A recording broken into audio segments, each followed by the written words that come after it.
ಹುಟ್ಟಿದರೆ ಕನ್ನಡ ನಾಡಲು ಹುಟ್ಟಬೇಕು, ಮೆಚ್ಚಿದರೆ ಕನ್ನಡ ಮಣ್ಣ ಮೆಟ್ಟಬೇಕು. ಬದುಕಿದ್ದು ಜಟಕ ಬಂಡಿ, ಇದು ವಿಧಿಯೋಡಿಸುವ ಬಂಡಿ. ಬದುಕಿದ್ದು ಜಟಕ ಬಂಡಿ, ವಿಧಿ ಅಲೆದಾಡಿಸುವ ಬಂಡಿ.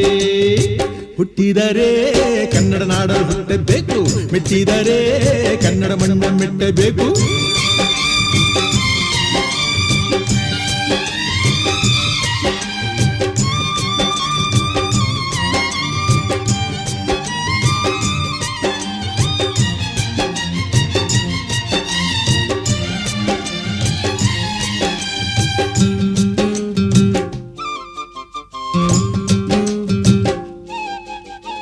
ಕಾಶಿಲಿ ಸ್ನಾನ